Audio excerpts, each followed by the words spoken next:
Hey everyone, it's Tox from CritTapping.com. Thanks for watching and welcome back.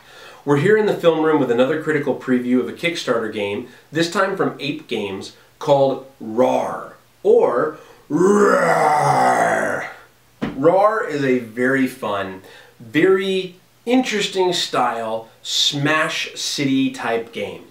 In this game, you're going to be building monsters. You're going to be building out their powers that they'll have access to. You're going to be drafting additional cards for them to finish out both their name and their powers. And then you're going to be drafting power cards to go along with the monster you just built to go destroy cities around the world. Now, if you're like me, you grew up watching Godzilla movies, and I watched a lot of Godzilla movies. They were so much fun. Even if you knew that it was a guy in that suit or a girl in that suit, it was just fun to imagine all these different things happening with tanks and helicopters and stuff, fighting these monsters. And one thing that did teach me is don't ever live in Tokyo, because apparently everyone that is a giant monster likes to destroy Tokyo. Well, in this game, you're going to get to destroy everything. Whether it's Jakarta, Moscow, Los Angeles, Bogota, there's so many different places around the world that are in this game for you to destroy and have a blast doing so. You'll never get tired of all the different locations. There's two different rule sets. There's actually a basic rule set where you're fighting over the most points that a city will give you, and the person who has the most points at the end of the game wins. Or you can play in advanced rules where there's some immunities to cities, but also the different colors and types of cities will give you bonus points. So as you could potentially rack up a certain type of city, so if you wanted to go after all blue cities, you could do that. Or you could diversify and be a globe-trotting smashing monster and destroy things all over the world, from London to LA. That's one of the nice things I've enjoyed personally about RARRR, is it gives you a lot of different strategies to employ, even though it is a very easy game to learn and pick up. Let's start from the top.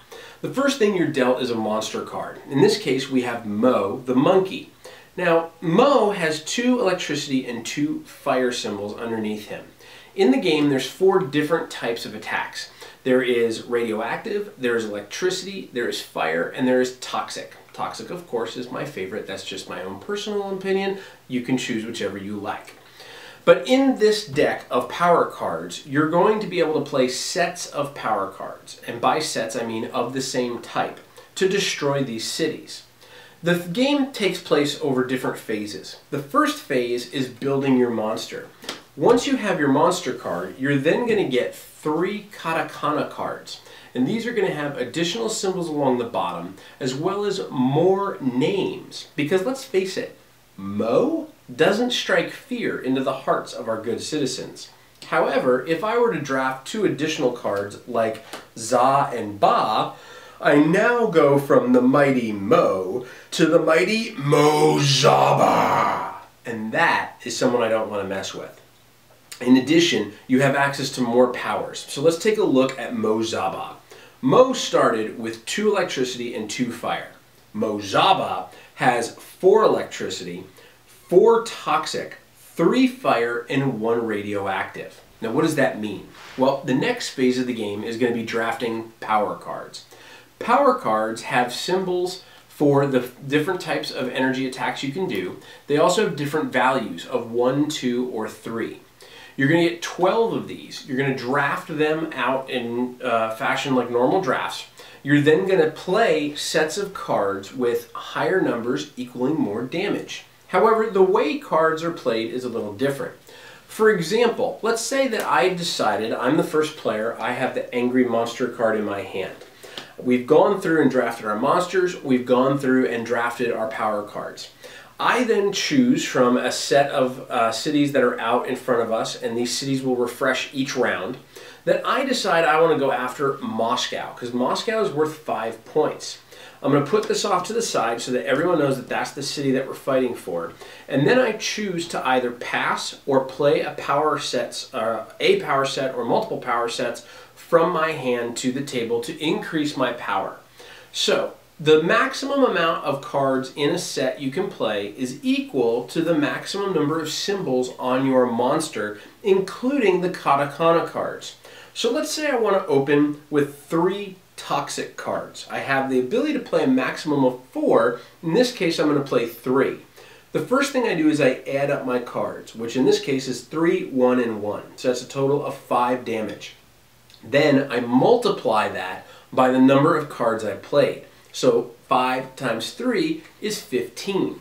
Now, you can keep track using counters, but they do give you these nice little sliding cards that have 10s and 1s to be able to point to how many power you have. This is a really good way of making sure everyone in the game keeps track of who has what. Because at this phase in the game, when we're fighting over the cities, it becomes a bidding mechanic.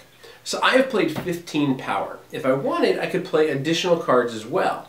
However, the 12 cards that you draft in the beginning of the round is going to be all the cards you have access to that round. You're going to play multiple rounds, but if I were to play a lot of cards on the very first city, I may only get that one city. So there's a little bit of strategy involved as to how quickly you want to burn through your cards. Now, I've played 15 power.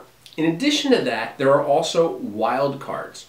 Each player is going to be given a set of 3 different wild cards, and they have values 1, 2, and 3, and can be used to adjoin to any set. However, you can only use 1 boost card, 1 wild card, with every set you play. You can't put all 3 of your wilds into one set.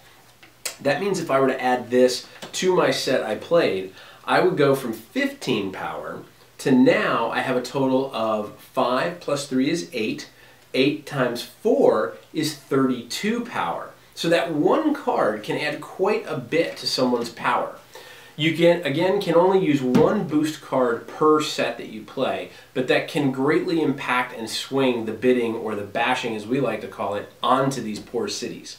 So after I've played, my player to the left then chooses, do they want to pass or do they want to play? The trick is that if it comes back to you and there's another monster that has decided to bash Moscow in this case, if they have a higher amount than I do, it's then up to me to either pass and concede to them or continue playing. If I continue playing, I can play more sets from my hand. However, I can't play a set that I've already played. So in this case, I started by playing Toxic. If I wanted to play more cards, I can't add to my Toxic damage. It was like my one attack that already happened. I now have to use my Electricity, my Fire, or my Radioactive. And I could play more cards from my hand, play more boost cards from my hand, and add up to try and beat that other person's total. Now, as you can imagine, there's quite a bit involved. The first part about this game is it's really easy to pick up. The second part is there's a lot of fun to it. There's just so much fun creating your monster and saying that name and just being like, Mo Jabba, just announcing with authority who you are. But then it comes to strategy. And the strategy is twofold. It's part, what do you draft power-wise, and when do you play power-wise, but also which cities do you pick to go after. I personally like the advanced rules much more than the basic rules. The basic rules are really good to get you started. The advanced rules are what's really going to give you some strategic depth. In advanced rules, because there's the ability to go after all of one type of city or multiple different types of cities, there's going to be times when you're going to go after a city that maybe you want to put up to be the one to fight for, but you don't necessarily want that, and you're wanting other players to blow through all their power cards so you can then get that city, or get a city later on that you know that they won't have as many power cards to fight over. Because again, the 12 power cards that you draft in the beginning of each round are the only power cards you're going to have access to that round.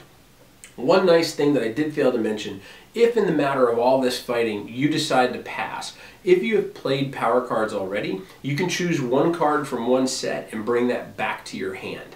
So in this case, on my opening hand, while I had played a 3 card for the Toxic, if I ended up passing, I could pull that back into my hand, and if I had another Toxic, that could help me to pump up my damage for a future attack as well.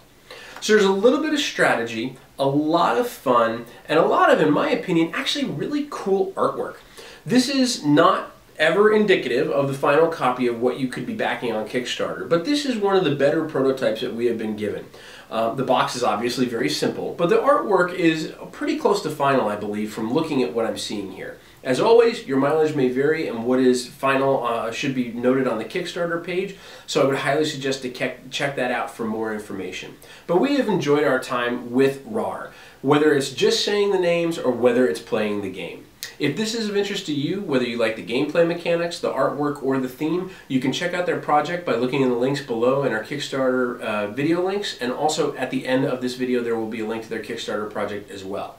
But until we see you next time, we hope that you enjoyed this critical preview. Please feel free to leave your comments below on the channel. You can of course join in the discussion on Facebook, on Google, and on Twitter by searching Crits Happen, or at our homepage at critshappen.com. But until we see you next time, we hope you enjoy all of your city smashing times inside of RARRR. Keep rolling those dice, smashing those skyscrapers, and we hope they're all crits.